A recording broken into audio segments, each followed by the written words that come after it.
Un coup de projecteur aujourd'hui sur les relations sentimentales entretenues avec des IA, des chatbots taillés sur mesure et disponibles 24 heures sur 24. Selon un sondage IFOP pour Libération, 8% des Français ont déjà eu des conversations érotiques avec une intelligence artificielle. Alors une question se pose et elle est vertigineuse. Peut-on vraiment tomber amoureux d'une IA? Et qu'est-ce que ça change à notre idée de l'amour? Vaste sujet. Bonjour Guillaume Gralet. Merci d'être là. Alors sans jugement, sans porter aucun jugement de valeur, mais est-ce qu'on peut vraiment tomber amoureux d'une application? Est-ce que finalement ça ne peut que sembler séduisant au départ et ça ne l'est pas? Oui, en fait, en réalité, on va faire un petit tour du monde, effectivement, Nabia, de l'utilisation des chatbots, des robots conversationnels, et on se rend compte que 33% des utilisateurs anglais, par exemple, se servent parfois, vous savez, de ChatGPT, Perplexity ou encore Claude, il y en a plusieurs, comme un soutien moral. Alors, j'ai voulu vous montrer des images, ça m'avait un petit peu heurté à l'époque, et puis j'avais pu voir ces premières images, c'était Gatebox, vous savez, c'est une petite boîte dans laquelle on pouvait demander des nouvelles et en donner un avatar. Et puis là, ce qui s'est passé, ça, ce sont des images très récentes.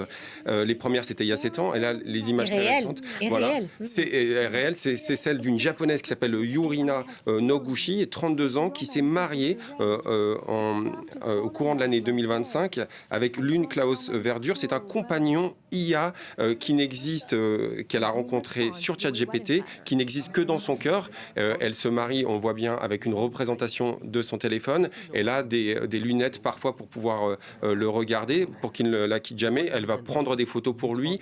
C'est assez confondant. Et on voit de plus en plus d'outils conversationnels, de chatbots, comme par exemple Replika, qui a été lancé par Eugenia Quida après la mort de son ami Roman Mazurenko. Elle a créé un chatbot entraîné sur leurs échanges pour le faire revivre. On voit bien cette tentation de refaire vivre le réel ou carrément inventer à travers le virtuel des relations totalement nouvelles, mais à laquelle, et c'est ça un peu le piège, l'humain peut se prendre au jeu. Donc il faut faire très attention. Il faut en prendre le meilleur uniquement, mais faire très attention de cette dépendance qui se crée. Oui, vous dites qu'il faut faire attention. On assiste également à la montée en puissance de robots sexuels, Guillaume.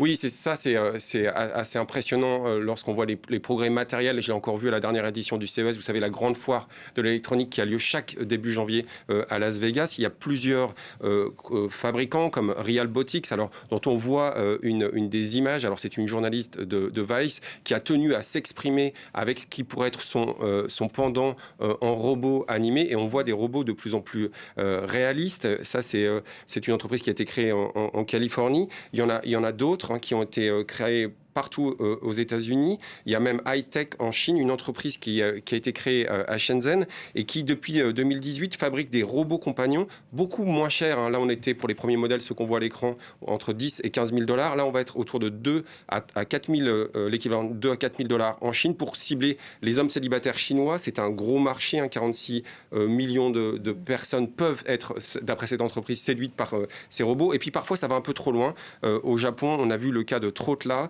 un fabricant de poupées qui avait des apparences un peu trop enfantines. Là, on se demande si on ne joue pas un peu trop avec les apparences humaines. Et ces relations avec des personnes qui ne sont pas humaines, avec ces poupées, ces robots, c'est quand même compliqué, il faut le dire. Oui, c'est compliqué. C'est-à-dire qu'on a vu certaines entreprises, je citais tout à l'heure Replika, Replika a dû désactiver des fonctions érotiques sur la pression des investisseurs. Xia Voice, que l'on doit, c'était un chatbot qui avait été créé par Microsoft en 2014 à destination du marché chinois, a donné naissance à des cérémonies de mariage. Il faut écouter, je la trouve très intéressante, une psychologue du MIT qui s'appelle Sherry Turkle. Et elle explique que les robots peuvent être vus, sont souvent des artefacts relationnels qui nous poussent à attendre des humains la même prévisibilité. Ça peut aussi avoir un effet sur les relations que vous avez avec les autres êtres humains, par exemple. Est-ce qu'on peut vraiment considérer qu'un robot peut être un compagnon de tous les jours, au quotidien ?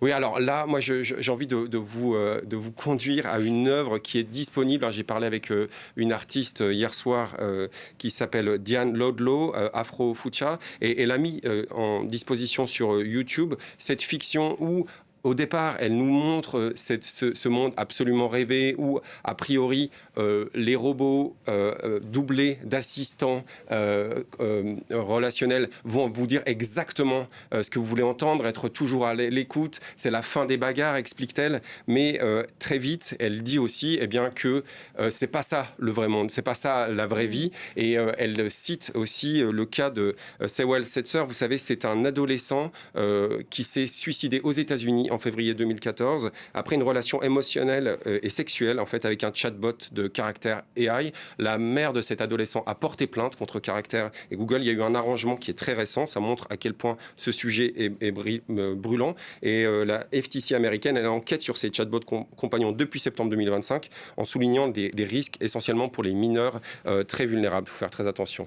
Et rien ne remplacera finalement une relation avec une personne réelle que l'on aime. Oui, c'est-à-dire qu'on voit, moi j'aime toujours voir ce qui se passe dans les labos, et parfois pour le dénoncer, on voit des travaux très intéressants qui sont menés dans l'université californienne de Caltech pour développer la possibilité, grâce à un hydrogel souple et autoréparant, la sensation de la peau humaine. On veut même répliquer dans certains cas la chaleur, la thermorégulation corporelle pour simuler une chaleur humaine. C'est le cas notamment du constructeur Lovens, que l'on voit et qui était très présent au CES. Mais là aussi, il faut se méfier de l'aggravation de la solitude. C'est-à-dire que pour moi, un ami ou un compagnon ou une compagne, c'est quelqu'un qui va vous dire « là, tu vas trop loin, là, c'est pas bien ». On peut s'engueuler, on peut aussi se réconcilier après, mais c'est aussi comme ça qu'on se construit. Et c'est pas en imaginant un compagnon qui doit tout le temps être là pour nos désirs. C'est très bien d'avoir des désirs, de les satisfaire, mais une relation humaine, c'est peut-être encore beaucoup plus riche. En tout cas, j'espère. Et plus sain. Merci beaucoup, Guillaume Gralet. Merci pour cette chronique.